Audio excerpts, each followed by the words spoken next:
Assalamualaikum warahmatullahi wabarakatuh. I would like to say thank you for your coming to my presentation. It's great to see you all. Let me start by just a few words about my own background. I'm Devi Surerosiana, student of Management Class 2 at Tidar University in Magelang, Central Java. Now, please look at the picture. What do you see in the picture? Nice! As you can see on the picture, our topic today is demand and supply. This material is very relevant for you because this material contains an explanation of demand and supply in learning at the economics faculty. Today, I want to give you an overview of demand and supply. I hope you understand the material. We thought it will be useful to divide our talk into three main parts. The first one is simple definition of supply and demand. The second is the law of supply and demand, and the last is the demand and supply curve.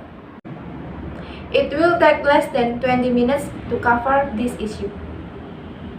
There will be time for question after my presentation for you guys. Please leave it in the comment column. So, let's get started. Supply and demand in economics relationship between the quantity of a commodity that producers wish to sell at various price and the quantity that consumers wish to buy. In microeconomics, supply and demand is an economics model of price determination in a market. It postulates that, holding all else equal, in a competitive market, the unit price for a particular good or other traded items such as labor or liquid financial assets will vary until it settles at a point where the quantity demand will equal the quantity supplied. Okay, now let's start discussion about demand. Do you know what is demand? Demand is an economic principle referring to a consumer's desire to purchase goods and service and willingness to pay a price for a specific good or service. Holding all other factors constant, an increase in the price of a good or service will decrease the quantity demand and vice versa. The demand for a good that the consumers choose depends on the price of it, the price of other goods, the consumer's income and her taste and preference. Whenever one or more of these variables change and quantity of the good chosen by the consumers is likely to change as well. If the price of other goods, the consumer's income and her taste and preference remain unchanged, the amount of a good that the consumers optimally chooses become entirely dependent on its price. The relation between the consumer's optimal choice, the quantity of a good, and its price is called the demand function. An example from the market for gasoline can be shown in the form of a table or graph. A table can show the quantity demanded at each price, such as table 1. It's called a demand schedule. Price in this case is measured in a dollar per gallon of gasoline. The quantity demanded is measured in millions of gallons over some time period, for example, per day or per year, and over some geographic area, like a state or a country. A demand curve shows the relationship between price and quantity demanded on a graph like figure 2 below, with price per gallon on the vertical axis and quantity on the horizontal axis. Note this is an exception to the normal rule in mathematics that the independent variable x goes on the horizontal axis and the dependent variable y goes on the vertical.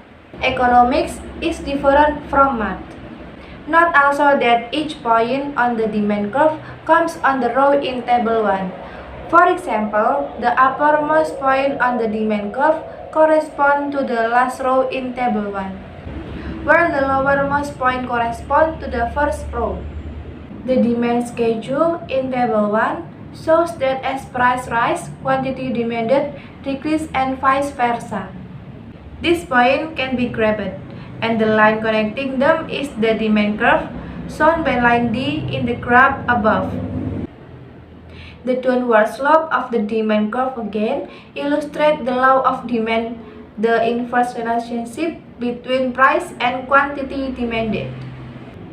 The law of demand states the quantity purchased varies inversely with price. In other words, the higher the price, the lower the quantity demanded. This occurs because diminishing marginal utility.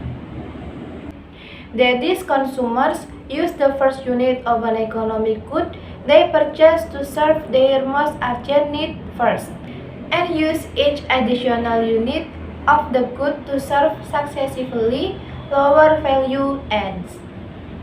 This is a demand curve, and it shows the inverse relationship between price and quantity that consumers are willing and able to buy. So the quantity demand, when the price goes up, the point demand falls and the price goes down. The quant demand increase and the people want to buy more.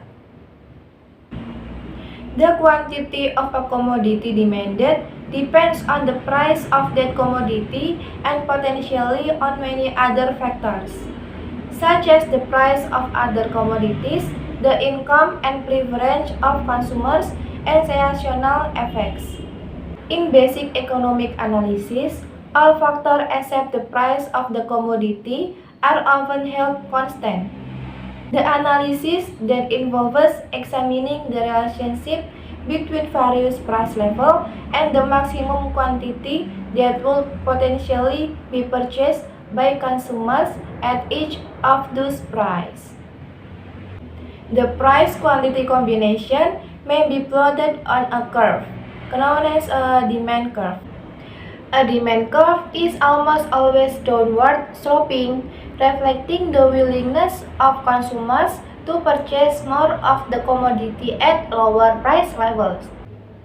Any change in non-private factor will cause a shift in the demand curve, whereas change in the price of the commodity can be traced along a fixed demand curve. And that's all about demand. And now we are discuss about supply. What is supply? Supply is the willingness and ability to producers to create goods and service to take them to market. Supply is positively related to price, given that at higher prices there is an incentive to supply more, as higher prices may generate increased revenue and profit. Okay, let's move on the law of supply. The law of supply is the microeconomic law that states that all other factors being equal, as the price of a good or service increase, the quantity of good or service that suppliers offer will increase, and vice versa. The law of supply says that the price of item goes up, suppliers will attempt to maximize their profit by increasing the quantity offered for sale. For example, corn crops are very plentiful over the course of the year, and there is more corn than people would normally buy. To get rid the excess supply, farmers need to lower the price corn, and the price is driven down for everyone. Another example is the law of supply summarizes the effect price changes have on producer behavior. For example, a business will make more video game systems if the price of the system increase. The opposite is true if the price of video game system decrease. The company might supply 1 million systems if the price is 200 each. But if the price increase to 300, they might supply 1.5 million systems. To further illustrate this concept, consider how gas prices work.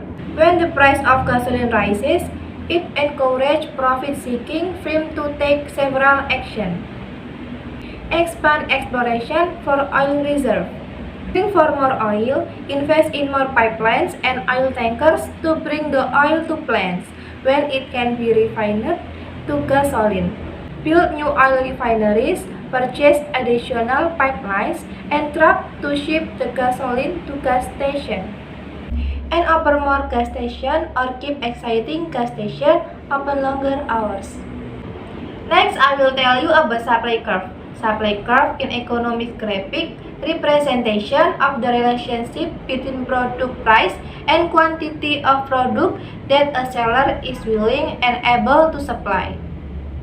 Product price is measured on the vertical axis of the graph and quantity of product supplied on the horizontal axis.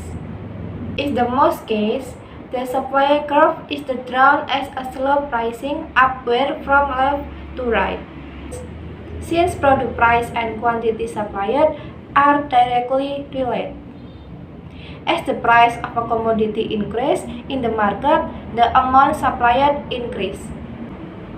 This relationship is dependent on certain ceteris paribus, other things equal, conditions remaining constant. Such conditions include the number of sellers in the market, the state of technology, the level of products cost, the seller's price expectation, and the prices of related products.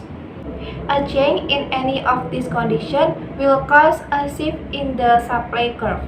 A shifting of the curve to the left corresponds to a decrease in the quantity of product supplied, whereas a shift to the right reflects an increase.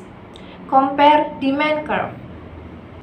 And finally, I would like to finish this presentation with this motivational quote from Ali bin Abi Thalib. A hopeless person sees difficulties in every change, but a hopeful person sees change in every difficulty. That's all from me. Thank you for your attention. I hope this presentation has given us new insight on the demand and supply. Wassalamualaikum warahmatullahi wabarakatuh.